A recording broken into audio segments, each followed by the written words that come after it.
Starting में हम एक कपल रॉबर्ट और माया को देखते हैं जो कि अभी अभी लंदन से शिफ्ट हुए हैं। माया का मिसकैरेज हो चुका था, साथ ही इसके फादर भी चल बसे थे, लेकिन तब तो ये नहीं आ पाई थी। पर ये फाइनली अभी ये आ गई और यहाँ पर ही रहेगी और अपना दुख कम करेगी, क्योंकि बचपन में उसकी सारी यादें यहीं से हैं। वो अभी सैड है, बट रॉबर्ट उसे हिम्मत देता है, क्योंकि दुख को भुलाने के लिए इनको एक नई शुरुआत करनी पड़ेगी। टाइम माया को फ्लोर के नीचे एक बेबी डॉल मिलती है और देखकर लग रहा था कि ये उस डॉल को पहचानती है। उधर रॉबर्ट भी इंसाइटिक पिन लेकर बैठा था, क्योंकि बच्चे के जाने से ये माया से भी ज्यादा दुखी है, लेकिन ये दिखा नहीं सकता वरना माया और भी ज्यादा टूट जाएगी। वो घर में घूम रहा था, तभी एडिक से आवाज आने पर वो जाता है चेक करने, बट वहाँ पर कोई नहीं होता है। शाम को माया उसे एक बार में लेकर जाती है और अपने दोस्त जोड़ी से मिलवाती है, जो कि बार की ओनर थी।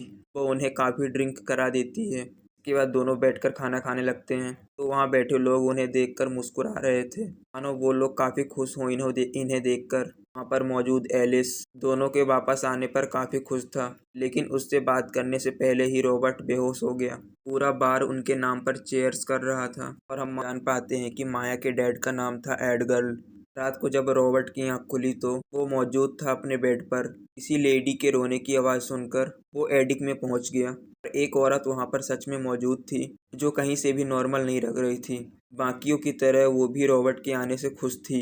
तभी अचानक से वो चिल्लाती है, जिससे ऑलमोस्ट रॉबर्ट की जान निकल जाती। लेकिन बस एक ये बुरा सपना होता है। माया उसके करीब आने का ट्राई करती है, वो उसे रोक देता है। माया कहती है से वो वापस नहीं आने वाली, यानी इन्होंने मिसकैरेज में अपने बच्चे को खोया था, इसलिए रॉबर्ट को डर है कि ये दोबारा ना हो जाए। ऐसे तो ये कभी भी पेरेंट्स नहीं बन पाएंगे, इसलिए आखिर में वो मान गया और यहाँ से स्टार्ट हुआ उनका रोमांस। इसके बाद उसे सफाई करते टाइम उस सपने वाली लेडी की फोटो मिलती है, जिसमें उसके साथ में एक छोटी बच्ची भी थी। अब वो जाता है एडिक में और वहाँ मिली उसे एक आदमी की पेंटिंग।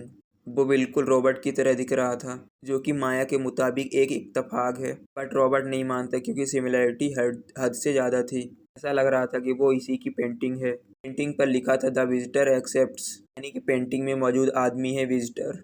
माया बताती है कि मेरे डैड को दुनिया भर की सभी चीज़ों को कलेक्ट करने का शौक था, वही इसे कहीं से लाए होंगे। बट वो अब भी कंफ्यूज था, तो माया को लगता है कि ये अभी भी एक्साइटिंग पिल्स ले रहा है, लेकिन उसने साफ मना कर दिया कि हम देखते हैं कि वो इन्हें ले रहा है। अगले दिन वो एक स्टोर में जाता है और वहाँ की कैशियर कैथी उसे देखकर घबरा रही थी। वो उससे अकेले में बात करना चाहती थी, लेकिन तभी एक दूसरी लेडी वहाँ पर आ गई, इसलिए वो बात नहीं कर पाई। उसने न्यूज़पेपर देकर रॉबर्ट को वापस भेज दिया। वो दूसरी लेडी भी रॉबर्ट से काफ़ी इम्प्रेस लग रही थी, यानी कुछ तो गड़बड़ जरूर है। गार्डन की सफाई करते टाइम उसको मिल जाती एक भयानक सांप की केचुरी, यानी कि अब तक कुछ भी स्मूथ नहीं जा रहा था। कल माया के डैड का मेमोरियल है, पर रॉबर्ट के सूट अब तक डिलीवर नहीं हुए, इसलिए वो कस्टम से बात कर रहा था। तभी उसे अखबार में रखी स्लिप मिल गई, जिसमें एड्रेस था एक कार शॉप का, और ये स्लिप रखी थी कैथी ने। उसके बाद माया अपने डैड का सूट लेकर आई, बोला इससे काम चलाना पड़ेगा। डैड के मेमोरियल पर ये डैड के ही कपड़े पहनेगा। मेमोरियल में पूरा टाउन जमा था, जहाँ पर एलिस माया के डैड के तारीफ में कहता है कि उन्होंने टाउन में अपना सारा जीवन लगा दिया, कि जाते ही टाउन की रौनक चली गई। लेकिन अब टेंशन की कोई बात नहीं है, क्योंकि अब उनका दामाद हमारे बीच मौजूद है, जिसे देखकर काफ़ी सारे लोग खुश थे।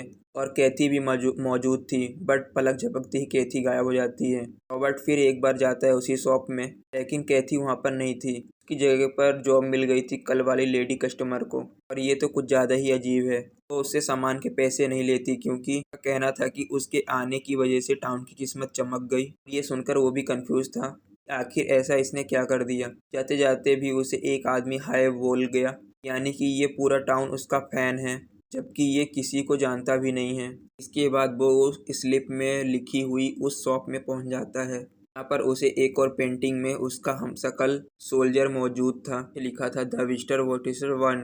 और तभी अंदर से आवाज आती है कि ये पेंटिंग बिकाऊ नहीं है। शॉप की ओनर मार्गरेट खुद उसकी शक्ल देखकर हैरान हो जाती है। वो कहती है कि तुम्हें सच जानना है, बट सच तुम्हारा बहुत बड़ा दुश्मन है। चुपचाप वापस चले जाओ, वरना बहुत बुरा होगा।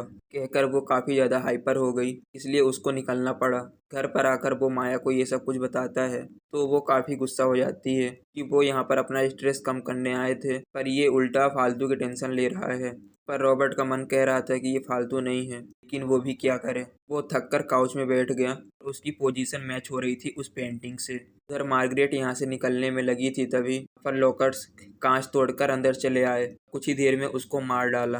यानी कि रॉबर्ट का मन सही है और यहाँ पर हम समझ पाए कि इस समय पर कोई डिमोनिक एंगल भी मौजूद है। वो मूड हो रहा था, तभी अचानक से उसकी ईविल रिफ्लेक्शन होती है और उसका चश्मा तोड़कर उसका वेलकम करके उसके ऊपर झपट पड़ी। बट ये भी उसका एक बुरा सपना होता है। फिर नहीं, क्योंकि उसका टूटा हुआ चश्मा पड़ा हुआ था उसके ही सामने। इस बात से उसकी एक्साइटी कुछ ज़्यादा ही बढ़ गई थी, इसलिए मूड ठीक करने के लिए वो एक डॉक्यूमेंट्री देख रहा था और तभी माया ने आकर उसे डरा दिया कि वो उसे देने आई थी एक खुशखबरी।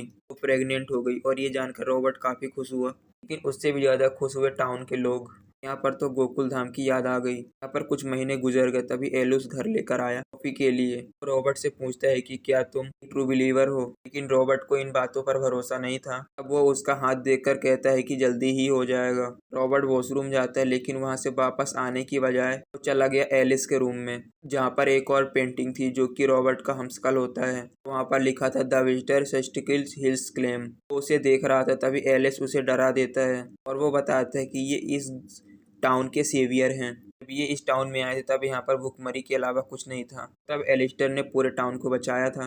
तब से ही ये इनके गॉड हैं। ये पेंटिंग उन्होंने टाउन को दी थी एज अ गिफ्ट, बट वो किसी गिफ्ट से कम नहीं थे। इससे बाकी की पेंटिंग के बारे में बताकर पूछता है कि हर पेंटिंग में एलिस्टर एडगर्ड कैसे हैं, कि हर पेंटिंग में टाइम पीरियड अलग है लेकिन विजिटर सेम है। एलेक्स ने ये क्वेश्चन टाल दिया एक एलेक्स वर्ड सुनाकर कि इंसान को भगवान ने ही बनाया है अपने ही स्वरूप में। अब रॉबर्ट के इस हरकत से माया गुस्सा हो गई, क्योंकि एलिस्टर एडगर्ड पैदा हुआ था 1700 में, यानी कि पेंटिंग इसकी नहीं है। उसने बेकार में ही बवाल मचा दिया। खैर, उनके दरवाजा खोलते ही 5 बड़े फ्रॉग सामने बैठे हुए थे, जिन्हें बाहर फेंक कर रॉबर्ट लग गया अपने काम पर। माया भी डॉक्टर के पास चली जाती है और तभी उसे कोई अचानक से फ़ोन कर कर विंडो के बाहर झांकने को कहता है। ये बात उसे फ्रैंक लगता है। तभी वो चेक करने पर बाहर खड़ी हुई थी एक ब्लैक कार। उसमें एक मैक्सवेल नाम का कलेक्टर मौजूद था, जो उसे कार में बैठने के लिए कहता है अगर उसे जवाब चाहिए तो। वैसे तो वो नहीं मानता, बट जवाब के लिए उसको हाँ करनी पड़ गई। एक सुनसान जगह पर ले जाकर वो उसे विजिटर की कई सारी फोटोज दिखाता है। कैसे संसार में हुई हर एक बड़ी घटना में रॉबर्ट की तरह दिखने वाला आदमी मौजूद था, यानी कि विजिटर।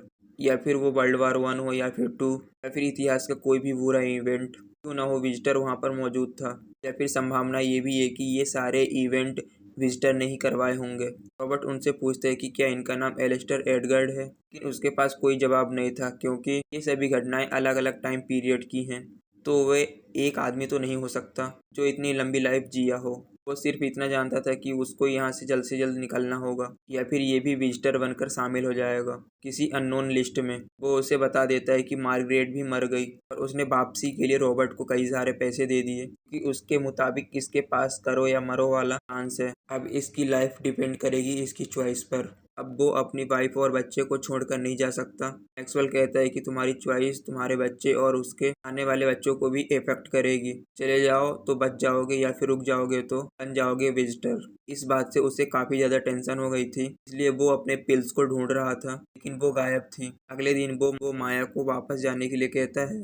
वो गुस्सा हो गई, क्योंकि उसके मुताबिक मैक्सवेल पागल है। बहस काफ़ी बढ़ गई। तब माया ने उसके पिल्स को टेबल पर रख दिया, आने के लिए कि ये सब कुछ गलती है रॉबर्ट के स्ट्रेस की। लेकिन वो जानता है कि ये सब कुछ सच नहीं है। वो सिर्फ अपने बच्चे को सेफ रखना चाहता है, कि ऑलरेडी वो एक बच्ची खो चुका है। दोबारा ये सहन नहीं कर पाएगा। लेकिन माया कुछ भी समझने को तैयार नहीं थी। वो कहती है कि तुम्हें जाना है तो तुम अकेले चले जाओ। उसके जाने के बाद रॉबर्ट एक पेपर पर अपने बच्चे का नाम डिसाइड करते करते हो गया। आँख खुलने के बाद उसको किसी बच्चे के रोने की आवाज़ सुनाई देती है, जिसके पीछे जाने के बाद वो देखता है माया और रॉबर्ट को, यानी खुद को। वो दोनों अपने बच्चे के साथ कोई सेरेमनी कर रहे थे। रॉबर्ट बच्चे को कुछ पहना देता है, जिससे सेरेमनी पूरी हो गई।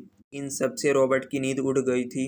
उसे जरा भी चैन नहीं मिल रहा और पिल्स भी काम नहीं आ रही। सच क्या है और सपना क्या है, इसका फैसला वो नहीं कर पा रहा। वो जाकर देखता है तो बच्चे के नाम वाला पर्चा गायब था। तभी उसे मैक्सवेल का वॉइस नोट आता है कि मैं तुम्हारी बताई गई जगह पर आ गया हूँ, जल्दी से आओ, इस टाउन के लोगों का भरोसा नहीं है। रॉबर्ट बिना किसी देरी के उस जगह पर पहुंच गया, लेकिन मैक्सवेल कार में नहीं था। किसी ने उसको पेड़ में मार डाला। वो पर्चा उसकी बॉडी पर चिपका हुआ था, इस पर खून से लिखा हुआ था लूसियन। वो जल्दी से घर वापस आता है तो उसे भी वो डॉल मिल गई इसके साथ में एक फोटो का टुकड़ा था, जिससे उस लेडी की फोटो को जोड़ने पर पूरी फैमिली तैयार हो गई। उस फोटो को देखकर रॉबर्ट पूरी तरीके से कंफ्यूज था, जिसे दूर करने के लिए माया वहां पर पहुंच गई। यहाँ हम सब कुछ समझ गए। फोटो में जो फैमिली है वो इन्हीं की है। फोटो में मौजूद बच्ची है माया और बच्चा है रॉबर्ट की मॉम और इनके डैड एडगर्ड। हस्बैंड वाइफ से पहले ये दोनों सगे भाई बहन हैं। और ये सब कुछ सुनकर रॉबर्ट के होश उड़ गए। उसे समझ में नहीं आता है कि क्या रिएक्ट करे। बताती है कि एलिस्टर एडगर के वंशज हैं, जिन्होंने डेविल से डील करके इस टाउन को बसाया था। इसीलिए पीढ़ी दर पीढ़ी इनके चेहरे नहीं बदले, सारे काम कर रहे हैं फैजल के रूप में। सही टाइम आने पर विजिटर इनकी बॉडी में आ जाता है, कोई न कोई बुरी घटना करने के लिए जिसका पूरी दुनिया पर इम्पैक्ट हो।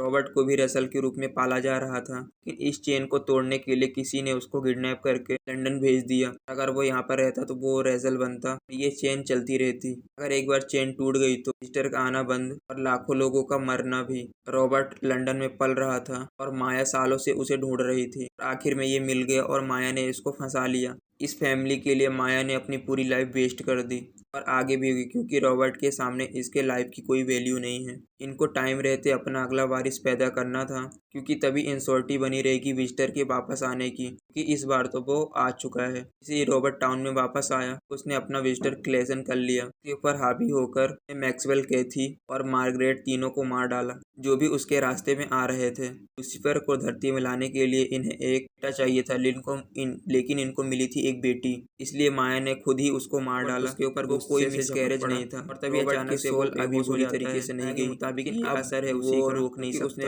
उसको एक रॉबर्ट में पिलाई थी। उसको माया और अपनी फर्स्ट मीटिंग का सपना आ रहा होता है, कैसे माया ने उसको फंसाया था। और तभी उसको होश आता है तो पूरे टाउन को रिचुअल हो रहा था और कुछ ही देर में माया की डिलीवरी हो जाएगी। और कुछ ही देर के बाद रॉबर्ट भी पूरी तरीके से ट्रांसफॉर्म हो गया।